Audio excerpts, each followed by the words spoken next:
as we go into 2021, we can hope for a better year, and we can hope that we do good, right? So today's event is interesting because it sort of came up over what happened over the last couple of events. So when we were talking about AI in healthcare in general, one of the things that we observed was there was a lot of interest in people where there was a lot of confusion about what bias was. There was a lot of interest in how bias affects healthcare. So that's why we have this. We were supposed to have three people, uh, but our one of our speakers, Michael, had to drop out because he had an injury. So that's why we got together Andrew, and we were supposed to have Michael, but yeah, that's the situation. So this is Andrew Fairless. I'll let Andrew introduce himself. Oh, well, thank you very much, Pawan. And let me thank you very much for you, Pawan, and Joshua for inviting me here today. So my name is Andrew Fairless, and I have a PhD in neuroscience that I got back a couple of years ago. I'm currently a principal data scientist with Genea. And I guess briefly a little bit about my background. So I got my PhD back a few years ago studying neuroscience, where I was looking at social behaviors in mouse models and trying to understand autism and autism spectrum disorders better. In that role, particularly relevant to data science, I did a lot of traditional classical statistics and a lot of robust statistics and a lot of mixed models and that kind of thing. Then I spent several years in the pharmaceutical industry where I was a medical science liaison. And so that role involved talking about research with a lot of physicians and nurses and other clinicians, and also doing various coordination for a lot of our efforts in clinical trials in the pharmaceutical industry. For the last, almost 3 years or 2.5 years, I've been with Genea as a principal data scientist. We are a health analytics and care management services company. So as a data scientist, I'm very interested in things that we can do to help us identify healthcare needs and medical needs that are unmet so that those can be better addressed. And I want to make sure it's very clear that even though, of course, I work for Genea, I am not representing my company here. They have not endorsed anything that I'm saying. They haven't approved anything. This is all entirely my own opinion and my own views, and so it should not be attributed to them. Awesome. So I think that covers it pretty well. So, yep. Awesome. So with me, I also have my co-host, Joshua Hurst. So Joshua, do you want to say a couple of words about yourself? No, actually. Don't be shy. Yeah, no, actually. No, so I'm one of the co-organizers here at AI Startups, and I've just been working in the background to help get this going today. Okay. And yeah, so I'll let you take it, Pawan. Yep. So just for all the people who don't know who I am, my name is Pawan Nandakishore. I'm a data scientist at Cullberry. I did my PhD in physics from Max Planck Institute for Dynamics and Self-Organization in Germany.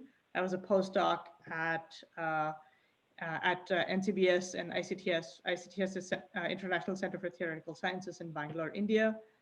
So a lot of the work that I've done has been sort of in the biophysics domain and fracture patterns. So a lot of the focus was essentially around using computer vision tools, machine learning, deep learning tools to tackle problems in natural sciences. So yeah, so as I was talking about this earlier, today's event is on bias and healthcare. So one of the fun, interesting graphics that I would like to show people before we start is from this article in Nature. It's called "Genomics is Failing on Diversity." And one of the interesting points that they make is that if you look at the data, if you look at the number of studies that have been done in personalized medicine, so the idea is that we're using a person's genome to design some sort of medication for them. So one of the interesting, studies that was done was really to look at all the different studies in genomics that people have done. And these are the results. So there have been 373 studies done, and this was as of 2009. And you would see that about 96% of those studies had candidates with European ancestry and only 4% with non-European ancestry. And if you look at what they basically did the same study again in 2016. And when they looked, in that case, they looked at 2,500 studies, and they found that, again, like that number had changed to 81% from 96%. So a little bit better, but not a whole lot better, right? And then out of that, 19% non-European ancestry, right? So that increase is not at all significant. And if you look within that increase, right, out of that 19%, 14% of the samples were from Asian ancestry, only 3% from African ancestry, and almost all the other groups were extremely small, 1%, less than 1%. So this goes to show that when it comes to bias, there's a lot of bias in medical data, right? What is interesting for us and what is important for us to talk about is how does that affect AI? Because a lot of AI essentially depends upon the data that you have, right? And that's where we're hoping that Andrew can help shed light on many of these ideas. So firstly, Andrew, can you tell us a little bit about what do you do and what kind of data do you deal with? What kind of challenges do you have with that? Okay, yes, thank you, Pawan. So I'm going to talk, somewhat from my perspective, but also kind of to some extent what I've seen in the industry in general. And so, as I mentioned earlier, the area of healthcare and medicine that I'm most connected with currently is with care management and healthcare systems. So with care management programs, the idea is that we here in the United States have the most expensive healthcare system in the world. And you might have noticed in the news coverage and such that not everyone is entirely happy about this, especially because we don't tend to get the very best health outcomes for all the people who are involved. And so there's been a lot of work and quite a large number of years to try to figure out how do we simultaneously, number one, improve people's health and healthcare outcomes, while at the same time doing it at a less expensively than we have been doing. And so this kind of leads to the idea of care management programs. And so with care management programs, there are a lot of players in the healthcare system, especially people who are the institutions that are payers like Medicare, Medicaid, insurance companies, but also healthcare providers as well, who are highly interested in trying to identify medical need that is not met that we're not normally identifying. It might help if I understand. So the old model of medicine is that basically you're the doctor, you're the provider, you're the hospital, you're sitting there and you're waiting for the patient to come in the door. And they come in the door basically when they have a problem, or maybe if you're really good, when they have a checkup. The problem is by the time a lot of people actually come in the door, they have really bad problems. That's why they're coming in. And a lot of times those problems are much more difficult to manage than they would have been if you had caught them earlier, and they're a lot more expensive to manage. And so the idea behind care management programs is that maybe we can go out and proactively identify this medical need so that we can address it proactively before it turns into an emergency, before it turns severe. And so that's a lot of my perspective, and that's a lot of what I currently do, though I'll also point out that, when I was in the pharmaceutical industry, we were looking at, I was working a lot with clinical trials. And so there are a number of issues there, but some of the issues, again, are clinical trials are very, very expensive. They take years and years to run normally, though thankfully the trials for the COVID-19 vaccines have been done in record time, which is incredible. But they're generally very expensive to do, and for a lot of diseases, a lot of disorders, being able to identify patients, sometimes especially for rare medical conditions, just being able to identify the patients, but then who you can enroll in your clinical trials is a challenging problem. And then on top of that, there's an extra issue of trying to identify the patients who are most likely to respond to your drug, to your agent that you're testing. And that, of course, is a really big challenge in itself. And so these are some of the challenges that we face in healthcare. Of course, various kinds of social bias permeate all these different challenges that we talk about. Also with like the genomics data that Pawan was talking about at the beginning. These are challenges that we have to face throughout. And I will pause there. There are a lot of pre-existing inequities that we have to consider, but I'll pause there and see where else Pawan wants me to go. Or remind me of any part of the question that I forgot. If I forget some part of the question, you want me to make sure I address it, please say so. Sure. So that's an extremely important point, right? That like, especially when you have rare diseases, it's very hard to, find patients and trying to plan out everything, right? So it might even be very hard to even account for bias in that sort of situation where you're just like, hey, I just want to get patients to even do my clinical study in the first place, So I really wonder, do doctors have the time to sort of think about these sorts of things, or are they just like, okay, let me just do the study? Well, that's a good question, actually. Fortunately, when clinical trials are being planned out, it's usually a pretty large institutional effort. So, of course, the pharmaceutical companies involved, the FDA, the Food and Drug Administration, which approves drugs in this country, is typically involved in the design of the trial and how it's going to be put together and what kinds of patients are going to be recruited. And the pharmaceutical company also contracts out with contract research organizations that have a lot of their own expertise and oftentimes actually do the running of the trial themselves. And the pharmaceutical company consults with medical doctors and medical researchers who are at the top of their field to determine, to address a lot of these medical questions. And so when they do this, they contract out with individual research centers and throughout the country to be able to identify these patients. So these are kind of like the individual doctors where the patients are actually going to go into. A physician or a healthcare group, provider group might say, this is a trial for this particular condition, let's say rheumatoid arthritis. And so we have a patient population of about this many, and about this many actually meet your criteria. And so the pharmaceutical company is going to ask them, what kind of population do you have? Do you think you can recruit well for this trial? And they have already laid out all these criteria for the physicians. So the physicians themselves don't necessarily have to think about it a whole lot by themselves. They have lots of support and work with the pharmaceutical company to help determine that themselves. And of course, like we said, but different physicians have different patient populations, and they might have different mixes of any groups that you might be interested in, from different income groups, different racial groups, different ethnic groups. And so that has to be kept in mind when you're recruiting for different sites for the trial.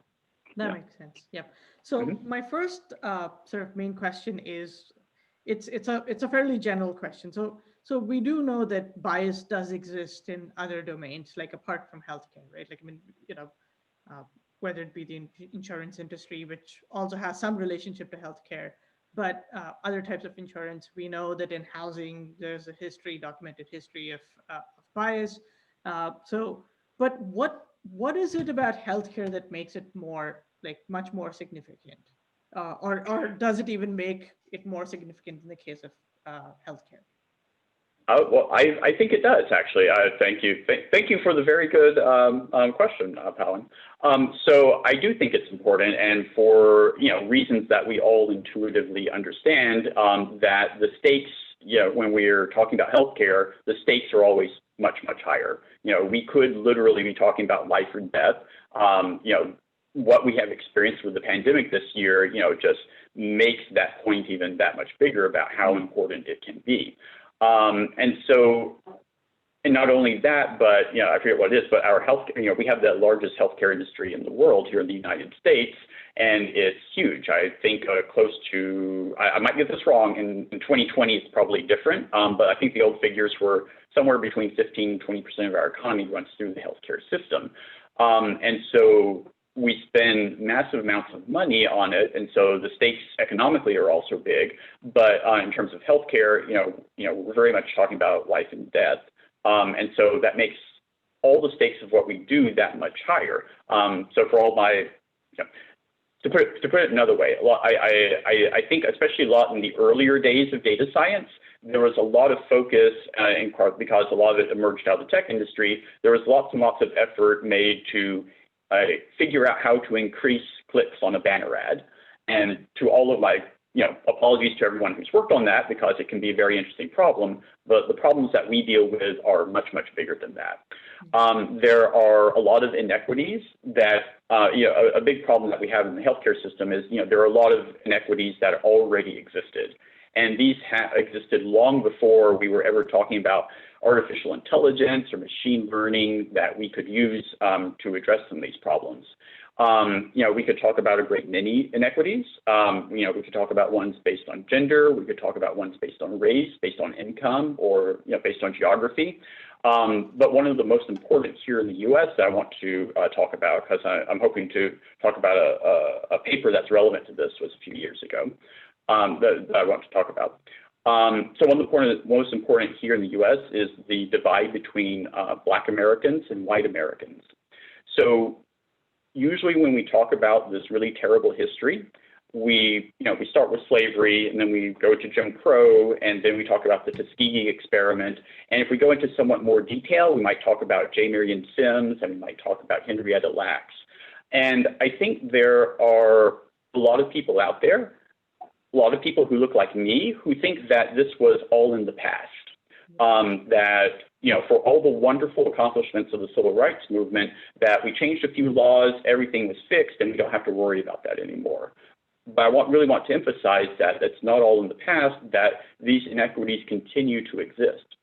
So Black Americans tend to receive lower quality healthcare across the board for a great many diseases: cancer, HIV, prenatal care, preventive care, basically across the board. Heart disease, I think I was going to mention. If you look at, say, the services available and the research that's committed to sickle cell anemia, it tends to be under-resourced compared to other diseases that have a similar burden on healthcare. And I should point out that sickle cell anemia tends to affect people of African descent at much higher rates than it does for other groups. Yeah.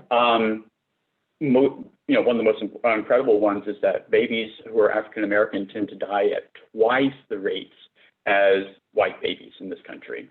And that happens even for mothers who are highly educated. And so, the human toll of this is pretty incredible. And there are a great many reasons for this. So Black Americans tend to have less trust in the healthcare system, and this is for very understandable reasons. We mentioned the Tuskegee experiment.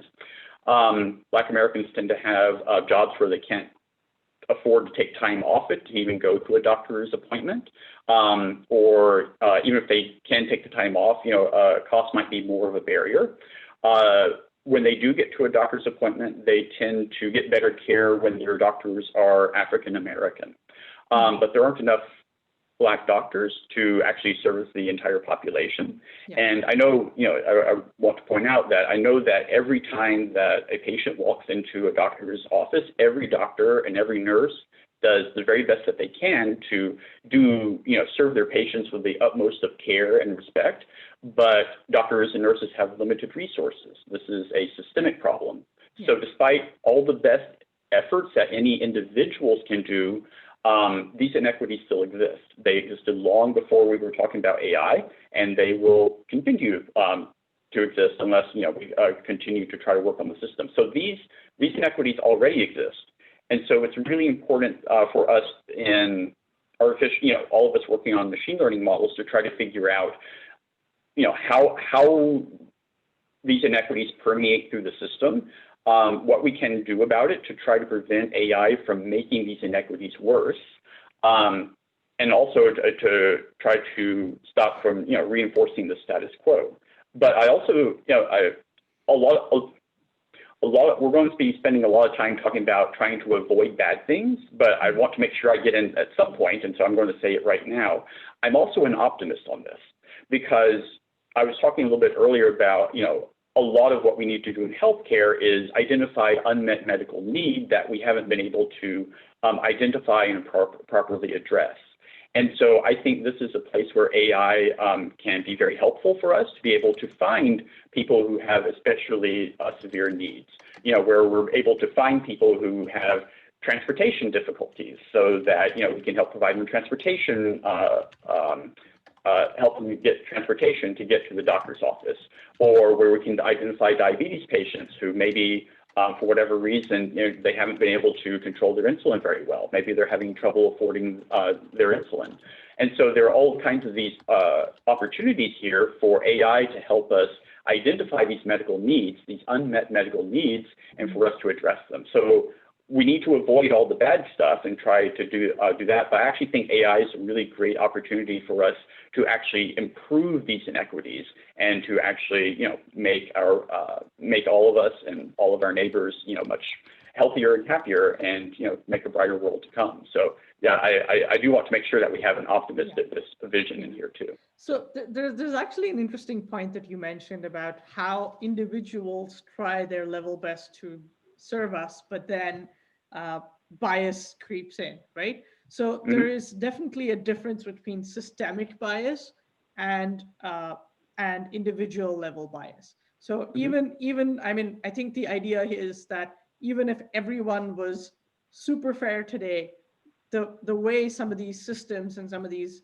laws are designed, do you feel that there's that huge gap between both of them? Between the individual bias and sort of that systemic bias? There is, in respect that there's only so much that any one of us can do as an individual, and that the problems seem really overwhelming to us as individuals. But, we are the ones who create the system and as a whole, and we're the ones who can change it.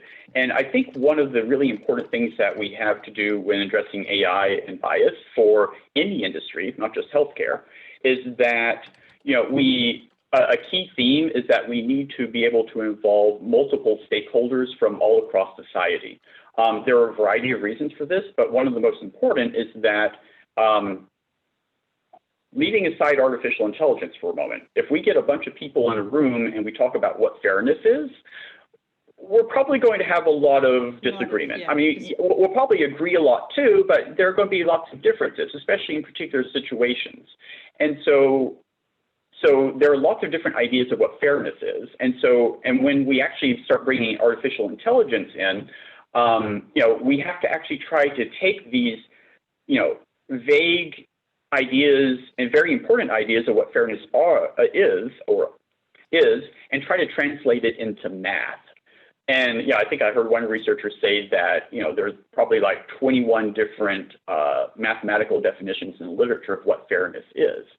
And even more to the point, some of these have tension with each other. I mean, depending upon exactly how you formulate them, some of them are actually outright contradictory. If you choose one kind to address one kind of bias, you might not be able to address the other one, or at least sometimes there's a trade-off. And so it's really, and this has really important implications because, no matter which one you choose to address, someone else could come along and say, what you did is still not fair. And they could be right in respect that they could have a legitimate criticism because they might be thinking of another kind of bias. And so it's really important that, I, as someone who's creating machine learning models, am not the only person deciding what fairness is for society. I need input from clinicians, from doctors, from nurses. I need input from patient groups.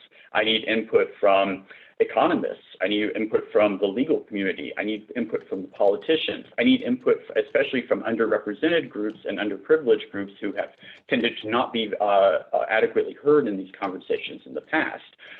because it's only by coming together with multiple stakeholders who are all going to be affected by our decisions that we can try to get a community, if not perfect solution, at least something that we can all live with on, well, what is fairness? What's important for this particular kind of problem? And what can we do what's the best we can do to adequately address it so that everyone can at least live with that? And so, and this is important, not just in healthcare, but for all industries, to be able to involve all those voices. Yeah, I think that's an extremely important idea to keep in mind.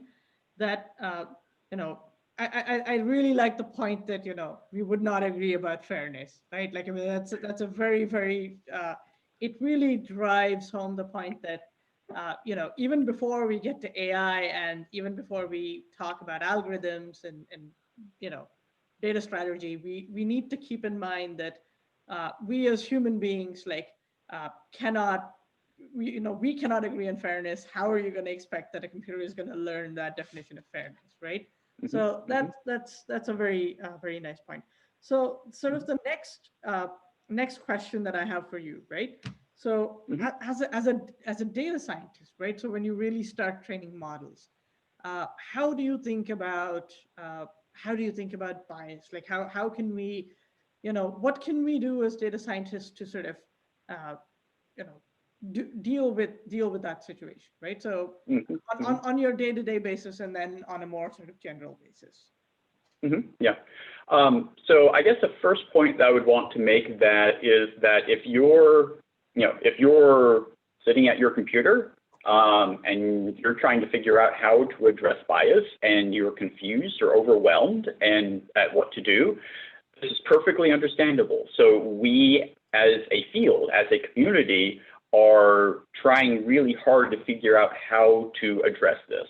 And there's not going to be, what I would love to give you is, the 3-step plan of this is how we address fairness, 1, 2, 3, and we're all done and everyone's happy and healthy and that's great. And unfortunately, there's not going to be a simple solution because as we talked about, there are different kinds of fairness and there are different ways that bias can creep into the data and the modeling process and the way that we think about formulating our problems. Yeah. And there are various points where this happens. And so, it takes a lot of work for us to try to, there's not going to be a single solution that works for all kinds of problems, not even in one industry, much less multiple industries. So the thing I would recommend is, to try to recognize first that there are a lot of different potential sources of bias that you may come upon. Some of it will be in the data. So that's very true. There are a lot of historical inequities which are still existing, which are going to influence your data. But there's also issues in the formulation of the problem in the first place. Sometimes when we formulate problems, a lot of times, if we're thinking about supervised learning, a lot of times we have a response variable or an outcome variable. And a lot of times that response variable might be a proxy or it might be relatively simple. If we want to measure, well, how satisfied is a customer with this, or how successful were they in their career choices or something like that. There's no simple answer for that. That could, you could imagine any number of different ways to measure that. You could try to put them all together, all into one score. You might measure only one thing. But the choices that you make and how this response variable is, could actually, itself contribute to bias as well. And then even after you finish training the model, and there are lots of other possibilities that could creep in, so I'm just trying to briefly overview. But even after you train up your model and you validate it, once you deploy it and put it out in the world, you have to think about, I intended the model to be used this way, but how people actually use it might be different, and there might be bias that creeps in that way as well. And so you need to think about bias as creeping into all parts of the modeling process. And so if you have a problem that you're trying to work on and trying to figure out how to address bias to make your model more fair, probably someone has worked on a similar problem before, or at least thought about it. So I would strongly urge, to dig around and try to find papers, or someone at your company who's worked on this and thought about it, or other, blog posts, or sometimes really terrific resources, to try to understand. There are lots of researchers who are, have thought and devoted their careers to trying to solve this problem. And so if you can learn a lot more about how the problem has typically been addressed in your particular area, how does bias creep in my particular problem, and what are the strategies to address it? Then at the very least, you're prepared. You can kind of think through and identify where the bias comes from, and you might be able to develop some strategies to address it. Sometimes you might not be able to do it today, but maybe in the long term, you can think, okay, I have, I can't do it, here's A, B, and C that I can do. I can only do A right now, but B and C, these are some longer term goals. Maybe I can go get those resources, involve other stakeholders and so on to try to address it. So. Yeah. I think the other point I feel is, suppose there is absolutely unavoidable ways that, that bias does exist. I think even just the fact that you put it out there that this bias exists in this analysis to the key stakeholders, right? That you warn them that, because in many situations, if your data is like that, right, that it's highly biased, the best you can do is at least write a strong note and say that, look, this is biased. Keep this in mind before making any business decisions or any other kind of decisions based on this, right? Because many times it's it might be just historical data that you can't do anything about, right? And yeah, yeah, go ahead. Oh, I was about Pawan, I think that is a terrific point. And I think that's true not only for bias itself, but also for the use cases for modeling in general. I mentioned earlier a deployment bias where people use your model somewhat differently than what you thought they were going to do. And so there's been research on this idea, I think by Dr. Gebru and others as well.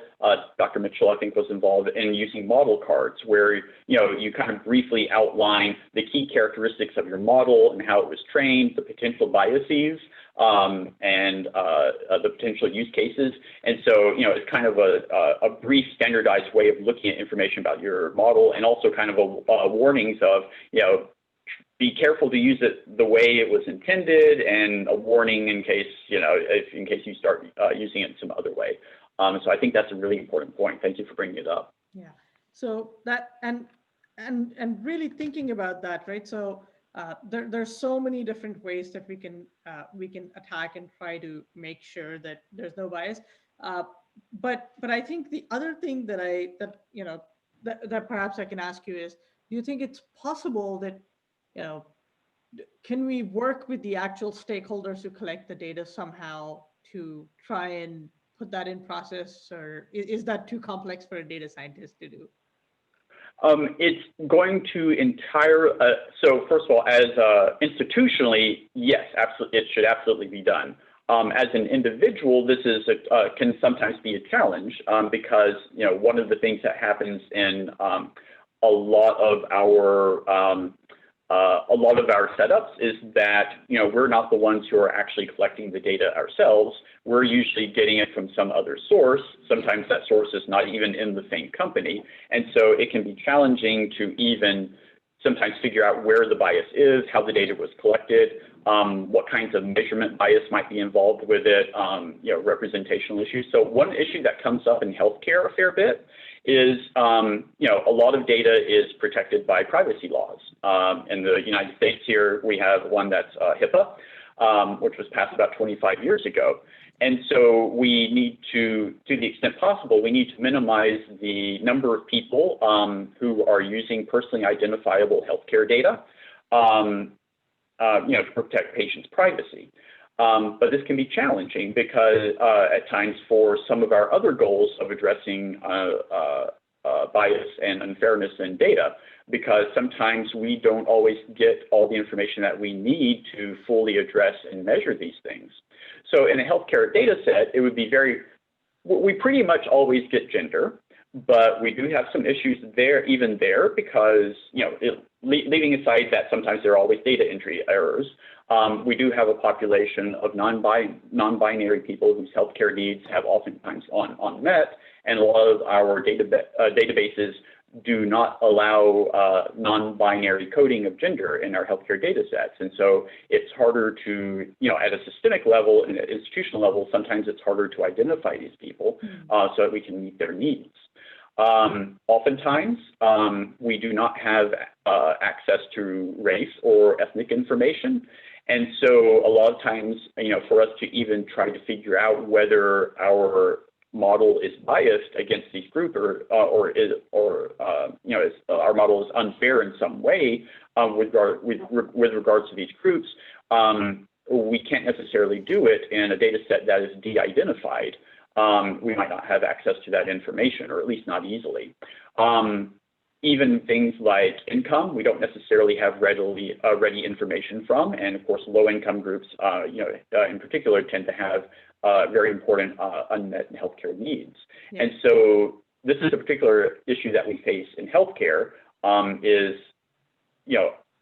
getting the information that we need to address these problems and still respecting patients' privacy. This is a challenge. And then also, a lot of times, just assembling enough data to be able to do a good job of this, because a lot of healthcare data sets are relatively small, they're fragmented and held by different players and different institutions in the system, and it's oftentimes hard to put them together in a way that we can bring to bear our most powerful data science techniques on it to do the best good. Yeah. So in that sense, it seems like basically data scientists don't necessarily always have access to, especially in the healthcare domain, they don't have access to, the raw data in that context, right? Like where the data is coming from, that source itself. So it might be challenging for data scientists to necessarily do much about bias. The best one can do is really try to address bias in things that we do see, like gender is an extremely good example. Like we have that information, and one has to do the best they can to deal with that, right? Yeah. So in the short term, in the longer term, as we try to proactively bring this issue up to our managers and our stakeholders, and say these are the kinds of things that we need to be able to address this over the longer term and in the longer view at a more institutional level. There's more that we can do. But yes, as an individual today, you might be limited, but in what you can do right now. But you always have the ability to learn, to think about it, and to try to plan out how to do it better. Yeah. So a sort of related question by one of the participants, one of the attendees by Chris Betty is, what are some of the techniques or check-ins to implement to help measure possible bias within a specific healthcare algorithm? What are some of the specific ways or methods to measure bias in a healthcare algorithm? Is that correct? Yeah. Okay. So there are a number of different, we talked a little bit earlier that there are a number of different approaches to fairness. And of course, just obviously we're not going to go through it, but just kind of hint, there is a massive amount of literature on how to, think about and talk about bias. One of the things that I found really helpful was, so I was reading a paper a while back. This particular one was Corbett, Davies, and Goyle, published in 2018. And they kind of outlined 3 categories of different kinds of bias or unfairness metrics that or approaches that you can think about. These are not exhaustive by any means, but I found it, and of course other researchers have talked a lot about these as well. But I found these 3 kind of really useful to kind of think about, to organize my thinking, because before I found this particular paper, it was just this blizzard of information on, there are 100 million things to address about bias, and I don't know how to make any sense of it, So the 3 categories that they talked about, number 1 was anti-classification.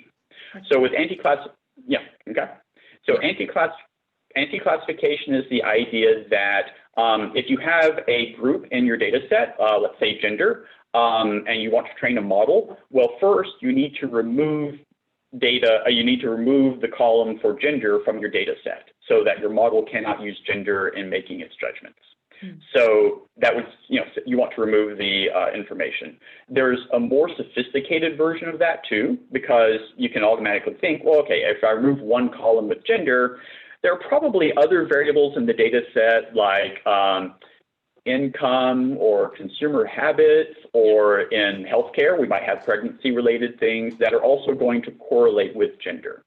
And so to really address, to really do this, there's been lots of research on debiasing the last number of years on different techniques to take these remaining variables that you didn't remove and remove only the portion of information that correlates with gender or whatever your protected group is. So that's anti-classification. That's number one. Number two, classification parity. So with classification parity, the idea is pretty straightforward. We have a model. We have some kind of metric that we're going to use to measure its performance. It might be false positives or false negatives or the ROC curve or whatever. If you were to take, if you have two groups or more groups, and you were to take this metric and look at it for each of these groups, the metric should be approximately equal among all your groups. So that's classification parity. And then, And then finally, there's this idea of calibration, which I don't have a great simple way to describe it, but basically the idea is that after you make your predictions, after you've done whatever your adjustment is for your risk or your event, your predictions and the groups that you're interested in should be independent of each other. These two should not be correlated. So what that means, like in practice, I think an example helps. So let's say you have a model, and since we're talking about healthcare, let's say you're going to predict whether someone is going to experience a heart attack.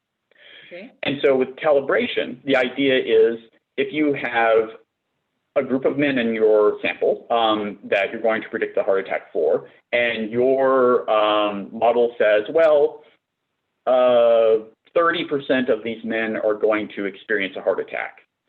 And then you wait for the period of time to happen, you measure what actually happens.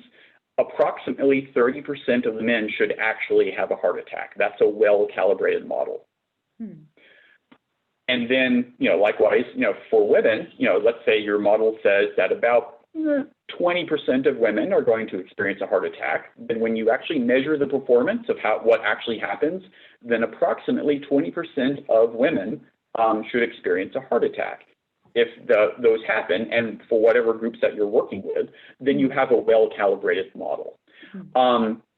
So one of the important things about calibration is it allows, and I think this is especially important for healthcare and healthcare kinds of applications for bias in AI. Calibration allows your actual risk distribution to be different between the groups.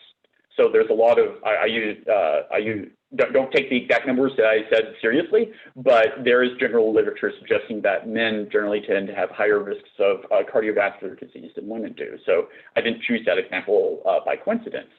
And so if you have a well-calibrated model, then it makes sense that you would want to allow your model to make different predictions for different groups, but then you treat, whenever you do your intervention, you set a threshold. I said for men, on average, it might be 30%, but the actual risk that any individual might, man number one might have a 90% risk, and man number two might have a 80% risk, and so on. And so you set a threshold and say, okay, everyone who has more than a 70% chance, we're going to do something to help them.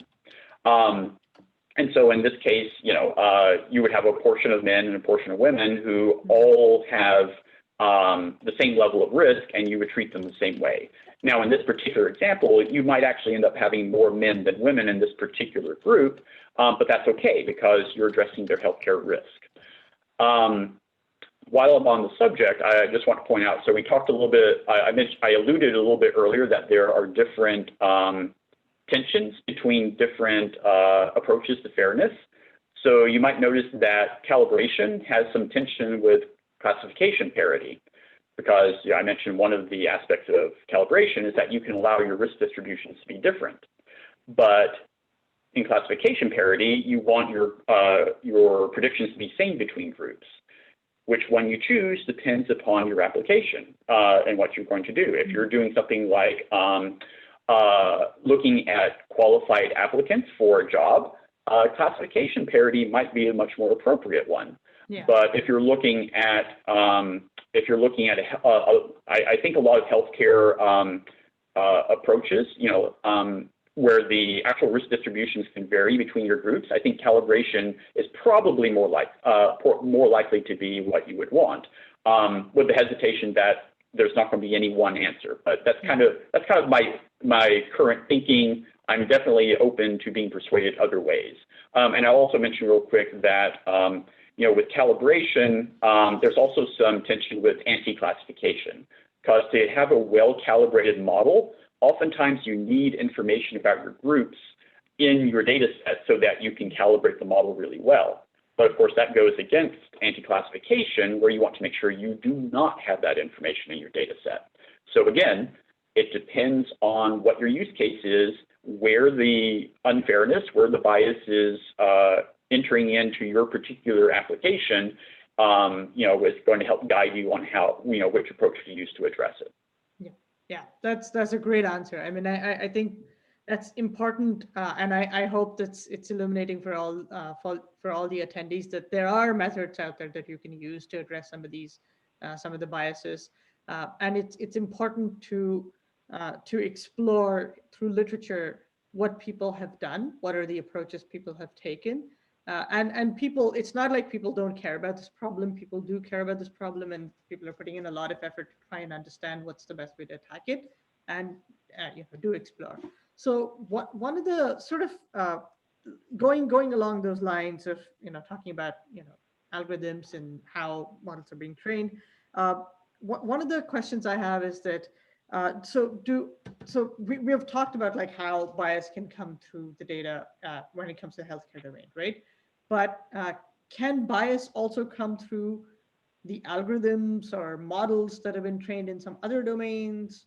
Can that happen? Like we know, for instance, computer vision, there's a lot of bias. Like, for example, I know because I've worked with facial recognition models, and I know that there is definitely a lot of bias in how a lot of these facial recognition models are trained.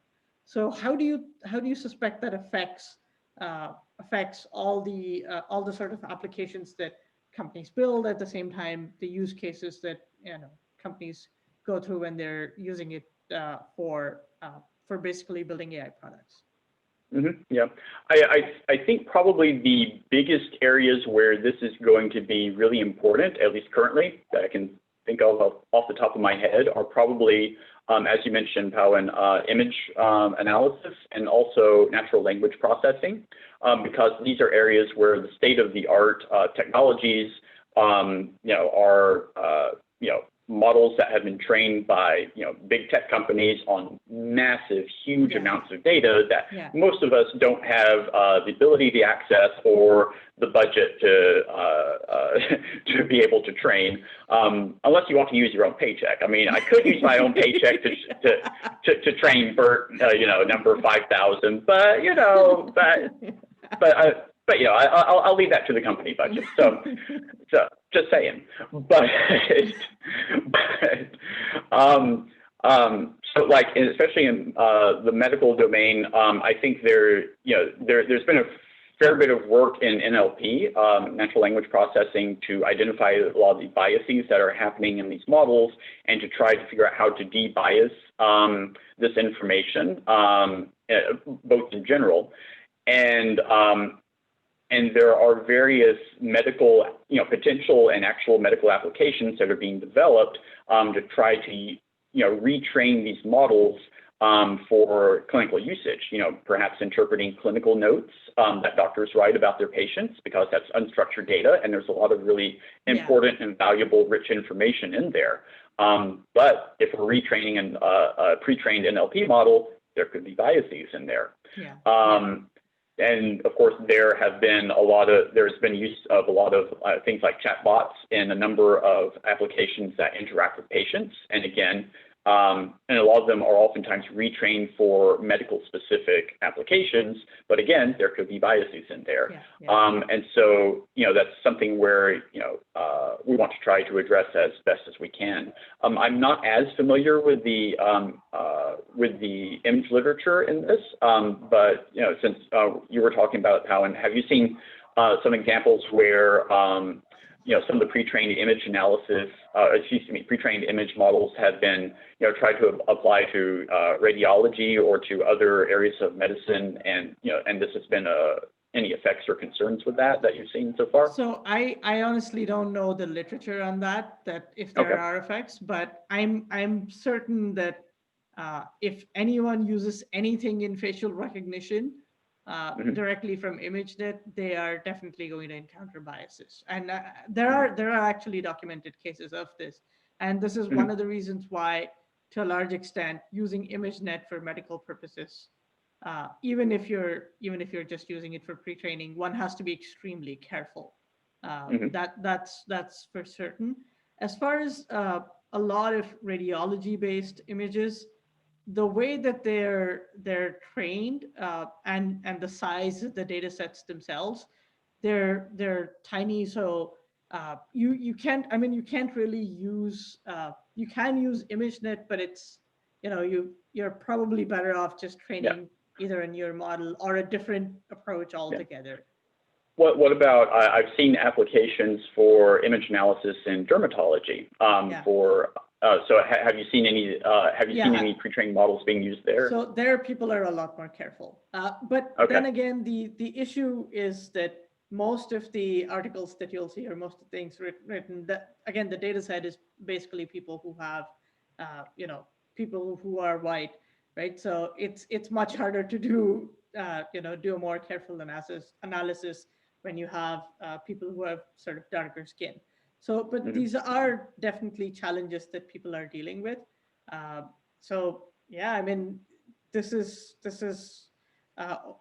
fresh territory. So if people are interested, they can go out and actually do research in these directions, and think about what are some of the possible solutions to these sorts of problems, right? So so sort of moving on, do you know of any examples where people have successfully dealt with bias? Yes, actually. So one of the most important papers that has come out on bias in the care management field came out just a couple of years ago. This is the Obermeyer paper. And so I mentioned a little bit earlier about care management programs, and the idea being that you want to, try to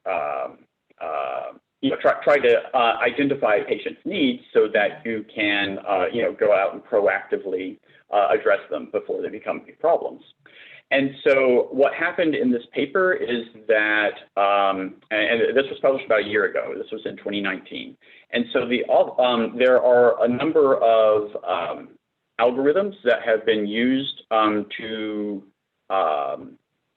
predict costs, healthcare costs. So, so the predictions of these models are like, patient A will have whatever, $5,000 of healthcare costs next year. Patient B will have $1,000. Patient C will have $10,000, and so on. And the idea was that you would take the patients with the highest risk scores, with the highest predicted costs, and say take the top 3% or 5% or 10% and put them into a care management program so that you can do all the the wonderful things that we were talking about earlier about improving their patients' health care and reducing costs. And so the authors took a careful look at an algorithm that a company had developed. It was a commercially available algorithm, and they figured out that it was biased, particularly on the divide between Black Americans and white Americans. And so what it was is the problem was that, if you have a Black American and a white American with the exact same healthcare conditions, the exact number of chronic diseases, the same severity, the same thing. So the Black patient will tend to have lower healthcare costs than white patients. Okay. I see. And we talked a little bit earlier about what some of the reasons for this would be. Yeah. But in any case, but for whatever the reasons are, this disparity exists. And so what happened is that the patient, there tended to be, the white patient with the same healthcare conditions was more likely to be put into the care management program than the Black patient. Yep. And so this was a bias because, the Black patients don't have as much access to these care management programs that, could help improve their health and improve their health status and get more attention and resources to them. And so the researchers figured this out, and they looked at this and said, this is really bad. But they also thought about, they thought about some ways to address this. So because the model had this disparity based upon healthcare costs, there's this disparity between the costs and the patient's health. Yeah. So what they did is say, well, the response variable is only costs. So the way we can improve this is by actually including some of this healthcare information and putting it into the response variable. We're going to create a composite score of both of those and have the model predict that. Yeah. Yeah. And that greatly reduced the bias. So that was, actually a successful a way that this has been successfully addressed. And so the researchers took this idea to the company that developed the algorithm. The company confirmed, oh, yes, this is a problem. And they implemented the solution. And as of publication time, they were continuing to further improve that. So that was a really good case. I do want to make one point because we were talking earlier about how bias can arise from different parts of the modeling process. It's not just the data; it's also other parts. And so the bias in this case was because of the response variable, but not just because of the response variable, but also because of how the model was intended to be used. So to illustrate what I mean briefly, if we could create an alternate world, a fantasy world. Let's say we could create a fantasy world where I could affect only a patient's costs without affecting their health care at all. It's not going to change their access to health care, the quality of their health care, their actual health or anything. In this fantasy world, we're going to affect, we have the ability to affect only costs. So if you look at this algorithm, if you look only at costs, totally ignore the health stuff, it treated the average Black patient and the average white patient the same. So if the Black patient had $5,000 of costs and the white patient had $5,000 of costs, the algorithm actually treated these two patients the same way, which is the algorithm did exactly what it was told to do. It was trained to predict costs, and it actually treated the patients the same way based only on costs. The problem is that in the real world, and if I had a way to affect only costs without affecting healthcare, that might have been non-biased. But the problem is that fantasy world is not the one we actually live in. The way care management programs work is by affecting the healthcare. And so if we step out of the fantasy world and we go back to the real world, the way that those costs were supposed to be brought down was affecting the healthcare, and that's where the disparity came in, because there's this disparity between the healthcare and the costs. And that's where the inequity came in. So I want to kind of make that point is that it's not just the model by itself, it's not just the data, it's how the model was intended to be used, which is part of what creates the bias. So and that was a really major important paper in a field that that I work in, and so it's really important. So you really, I'll emphasize this point. You really want to understand your data. You want to understand the society that generated it and how this bias creeps in, so that you can understand how to address it. Yep. With that, we'll stop because it's already past time. But thank you so much, Andrew, for coming here today and telling us about how AI can affect, sorry, how bias can affect AI.